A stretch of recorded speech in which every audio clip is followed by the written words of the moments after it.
पढ़ा तो बहुत लेकिन नंबर एक्सपेक्टेशन से कम आए। ऐसी common problem CBSE board exam के स्टूडेंट्स के साथ होती है। सीबीएसई बोर्ड एग्जाम देने के बाद बच्चा बाहर निकलता है और उसके माइंड में ये परसेप्शन होता है कि मेरा पेपर बहुत अच्छा हुआ, लेकिन जब सीबीएसई बोर्ड का रिजल्ट आता है तो वही स्टूडेंट मायूस हो जाता है। आखिर इसका प्रॉब्लम का रीजन क्या है? चलिए मैं बताता हूं। प्रॉब्लम का रीजन है आपके आंसर लिखने का तरीका, जो कि गलत था।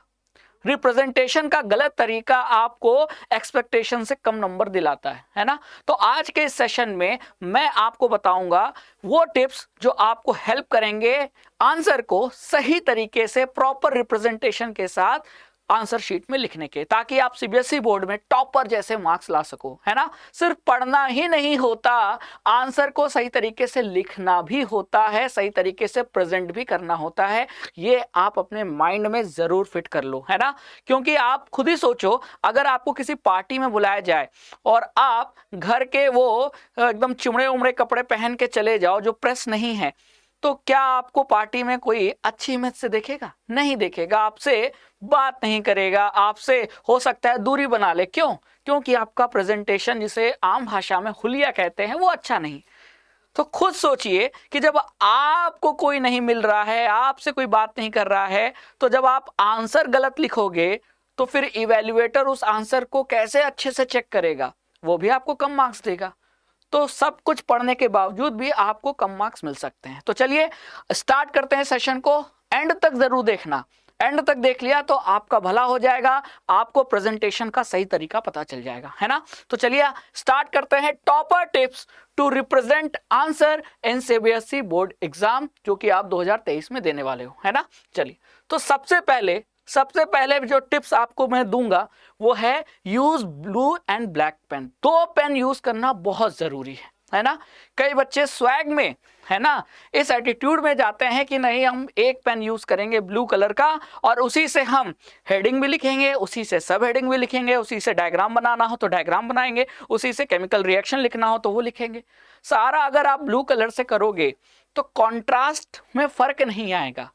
जब हमको कई सारे कलर दिखते हैं ना, तो हमारी आंखों को अच्छा लगता है। ये एक नेचर की मतलब एक बहुत बढ़िया चीज़ है कि हमने, भगवान ने ऐसा बनाया कि जब हम डिफरेंट कलर देखते हैं तो हम अट्रैक्ट होते हैं। तो इवैल्यूएटर को आप अगर अट्रैक्ट करना चाहते हो, वो आपके आंसर शीट की तरफ कब अट्रैक्ट होगा? जब आप बहुत सारे डिफरेंट कलर यूज करो। अब मेरे कहने का मतलब ये नहीं है कि आप उसमें येलो भी, ऑरेंज भी, है ना, नहीं। आप अगर लिख रहे हो आंसर तो आप ब्लू एंड ब्लैक पेन का यूज करो, है ना। आपको आंसर लिखते समय कई बार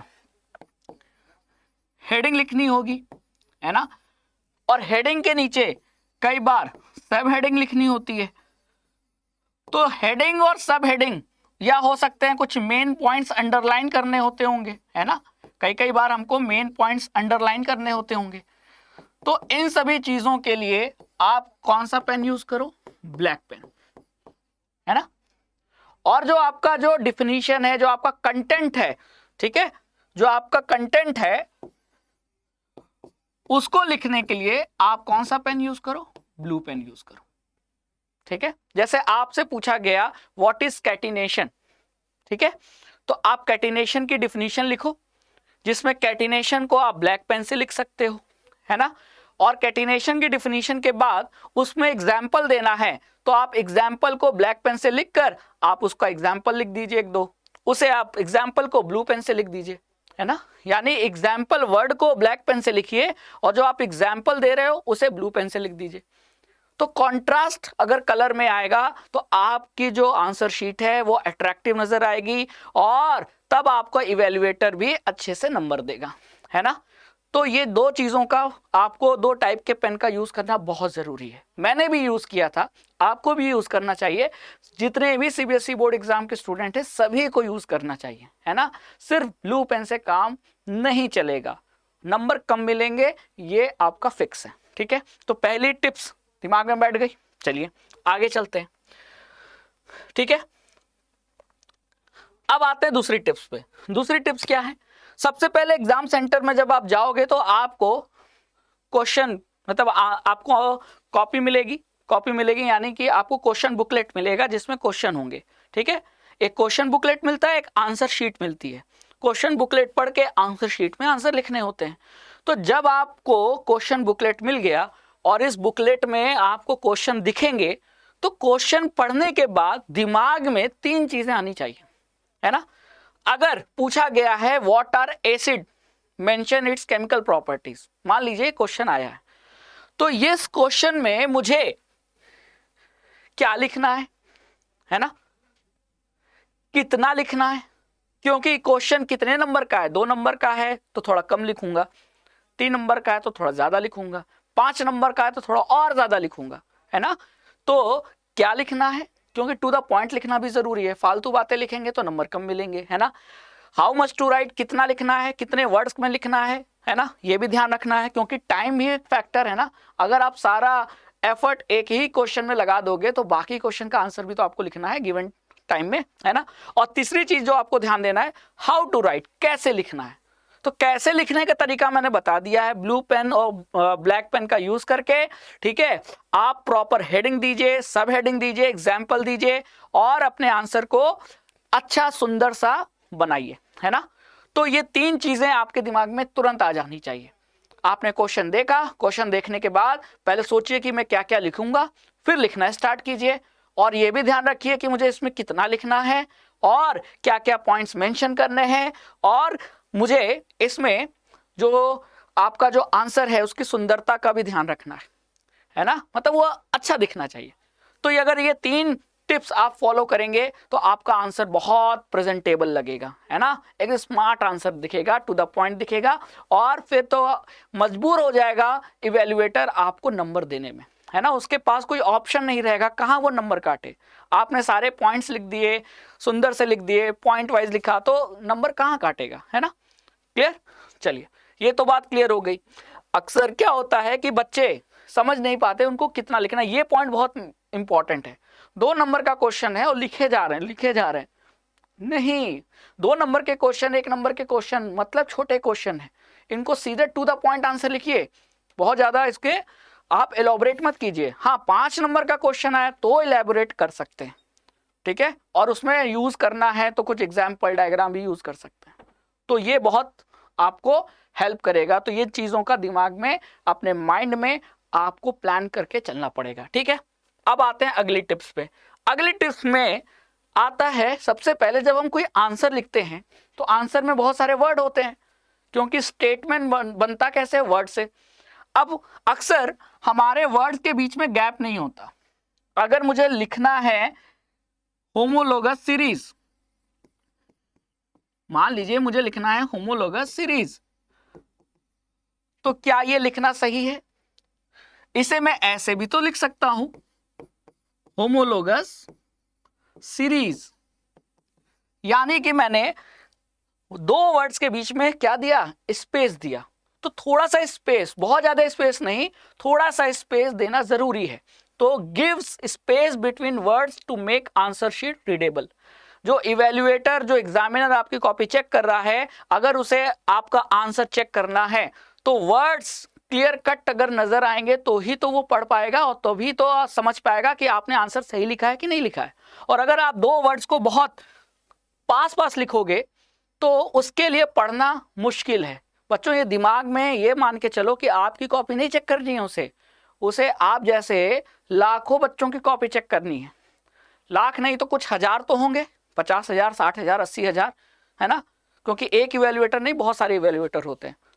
तो इतने बच्चों की कॉपी चेक करने के लिए अगर वो एक बच्चे पे सारा ध्यान लगा दे तो काम नहीं चलेगा, तो उसके पास भी टाइम लिमिट है। तो आप उसे हेल्प करो, है ना। कैसे हेल्प करो? आप जो भी डिफिनीशन लिख रहे हो, जो भी आंसर शीट में अपना आंसर लिख रहे हो, उसमें वर्ड्स के बीच में थोड़ा सा गैप रखो, थोड़ा सा, बहुत ज्यादा नहीं, ठीक है। तो यही पॉइंट लिखा है यहाँ, ठीक है। चलिए, तो ये पॉइंट तो आपने समझ लिया। अब नेक्स्ट पॉइंट पे आते हैं। Right all answer step by step with proper mention of heading, सब हेडिंग एंड मेन पॉइंट्स। तो मैंने आपको HSM रूल पढ़ाया था, मेरा एक वीडियो आया था जिसमें कैसे साइंस में स्कोर करें मोर देन 95%। वो वीडियो जरूर देखिएगा, उसका लिंक में डिस्क्रिप्शन में आपको मिल जाएगा, है ना। तो उस वीडियो में मैंने आपको HSM रूल पढ़ाया था। H यानी हेडिंग, S यानी सब हेडिंग और M यानी मेन पॉइंट्स। कभी भी जब आप अपना आंसर लिखते हैं तो आंसर में अपने हेडिंग को सब हेडिंग को और जो भी आपकी डिफिनीशन है, मेन पॉइंट है, उसे जरूर मेंशन करें। और इनको मेंशन करने के लिए ही मैंने बोला है कि ब्लैक पेन यूज करें, है ना, क्योंकि एग्जामिनर जब देखता है कि हाँ अच्छा आपने हेडिंग यूज किया, हेडिंग के अंदर सब हेडिंग, फिर मेन पॉइंट, एग्जाम्पल, जब आप इन चीजों को हाईलाइट करते हो ना तो ये एक अच्छा इंप्रेशन क्रिएट करता है। ठीक है, चलिए फिर अगर हम बात करें नेक्स्ट पॉइंट की, तो explain your answer by using example, diagram, flow chart. जी हाँ, डायग्राम आपको साइंस में मिलेंगे ही मिलेंगे, और जब लंबे क्वेश्चन आते हैं तो उनका आंसर लिखने के साथ साथ आप उसमें डायग्राम भी बना सकते हो, एग्जाम्पल भी यूज कर सकते हो। कोई केमिकल रिएक्शन लिखना है तो आप उस केमिकल रिएक्शन को एग्जाम्पल के फॉर्म में लिख सकते हो और एक्सप्लेन कर सकते हो अपने आंसर से। लिखने से ज्यादा माइंड में एग्जाम्पल, डायग्राम और फ्लो चार्ट इंप्रेशन क्रिएट करते हैं। तो आपके आंसर शीट में जितना ज्यादा एग्जाम्पल, डायग्राम, फ्लो चार्ट होगा उतना ज्यादा आप स्कोर कर सकते हो, है ना। और यही टॉपर करते हैं। टॉपर अपने कॉपी को सजा के लिखते हैं, उसमें डायग्राम बनाते हैं, फ्लो चार्ट बनाते हैं, और एक एवरेज स्टूडेंट सिर्फ लिखता है ना, हो सके तो एग्जाम्पल यूज कर लेगा, लेकिन डायग्राम कभी कभी बनाना चाहिए तो नहीं बनाता है, फ्लो चार्ट नहीं बनाता है। और फ्लो चार्ट की सबसे बड़ी खासियत क्या है कि कम वर्ड्स में आप अपना आंसर सामने वाले को एक्सप्लेन कर सकते हो। तो फ्लो चार्ट भी बनाकर आप चीजों को समराइज कर सकते हो। मान लो आपके पास समय कम पड़ रहा है और आपको किसी क्वेश्चन का आंसर लिखना है ना, तो आप चाहते हो कि कम समय में ज्यादा टू द पॉइंट लिखना, तो फ्लो चार्ट यूज कर सकते हो और अपने आंसर समझा सकते हो, है ना। तो ये भी रूल आपको दिमाग में फिट करना है। फिर use the black colour pen to mark some important point in your answer. अपने आंसर में कुछ चीजें बहुत इंपॉर्टेंट होती है ना, तो उनको अंडरलाइन करने के लिए आप ब्लैक पेन यूज कर सकते हो, या आप स्केच कलर लेके जाओ, हो सके तो स्केच कलर लेके जाओ और उसे स्केच कलर से अंडरलाइन कर लो। लेकिन अगर आप इसके पास स्केच कलर पेन नहीं है, कोई बात नहीं, आप इंपॉर्टेंट पॉइंट्स को, एग्जाम्पल को आप ब्लैक पेन से अंडरलाइन कर सकते हैं। तो ब्लू से लिख रहे हैं और ब्लैक से अंडरलाइन कर दिया तो एक अच्छा इंप्रेशन क्रिएट करेगा। तो ये कुछ बहुत ही सिंपल पॉइंट्स हैं, लेकिन बहुत काम के पॉइंट्स हैं जिन पे टॉपर स्टूडेंट ही गौर करते हैं, एक एवरेज स्टूडेंट गौर नहीं करता। तो मैं चाहूंगा कि आप इन सभी पॉइंट्स को अपने दिमाग में फिट करें और इनको अप्लाई करें, रियल लाइफ में भी अप्लाई करें। जब भी आप अपने स्कूल में एग्जाम दें, प्री बोर्ड एग्जाम दें, और फाइनली जब सीबीएसई बोर्ड का एग्जाम दें, तो ये रूल अप्लाई करके आप जितना भी आपको नॉलेज है, जितना आपने पढ़ा है, उसमें से मैक्सिमम मार्क्स स्कोर कर सकते हैं, है ना। चलिए, ये तो बात आपने समझ ली। अब मैं आपको सीबीएसई की वेबसाइट पे ले चलता हूं। मॉडल आंसर कि बच्चे लिखे कैसे हैं, उसका एक मॉडल आंसर सीबीएसई ने अपने वेबसाइट पे अपलोड किया है, तो मैं आपको वहां ले चलता हूं। ठीक है, आइए। तो अगर हम वहां चलते हैं तो ये रहा सीबीएसई की वेबसाइट, cbse.gov.in। ठीक है, अब इस वेबसाइट पे आपको बहुत सारे टैब दिख रहे हैं। इस टैब में आपको ये परीक्षा संगम वाला टैब ओपन करना है। ठीक है, फिर यहाँ आप कंटिन्यू कर दीजिए। कंटिन्यू करने के बाद आपको गंगा, यमुना, सरस्वती, तो गंगा पे जाना है, यानी स्कूल वाले टैब पे जाना है। और स्कूल वाले टैब में फिर बहुत सारे टैब दिखेंगे। तो यहाँ जो पहला टैब है एग्जाम रेफरेंस मटेरियल, ठीक है, ये आपका बहुत काम का है। अब जब आप एग्जाम रेफरेंस मटेरियल टैब पे क्लिक करोगे तो फिर बहुत सारे टैब दिखेंगे। अब यहाँ आप देखो मॉडल आंसर लिखा है, तो कई सारे टॉपर बच्चों के जो मॉडल आंसर है कि उन्होंने आंसर कैसे लिखा है वो यहाँ अपलोडेड मिल जाएगा पीडीएफ। तो चलिए मॉडल आंसर पे मैं क्लिक करता हूँ। ये देखिए, अब आपको हर साल का मॉडल आंसर मिल जाएगा। तो मैं 2020 का क्लिक करता हूँ, ये आ गया क्लास 10। ठीक है, अब क्लास 10 में आप जाओगे तो हर सब्जेक्ट का यहाँ मॉडल आंसर यहाँ आपको डाउनलोडेड सेक्शन में मिल जाएगा। अब मैं साइंस की बात करूँ तो साइंस का यहाँ मैं डाउनलोड कर लेता हूँ। ठीक है, अब ये मॉडल आंसर खुल गया, है ना। अब इसमें मैं ऐसा करता हूँ, इसे मैं सीधा कर लेता हूँ, है ना। अब ये देखिए आपको मॉडल आंसर दिख रहे हैं, क्लियर। अब मैं इसमें अगर 15 पे जाऊं, रुकिए 1 मिनट में आपको दिखाता हूं कि बच्चे ने लिखा है तो कैसे लिखा है। देखिए,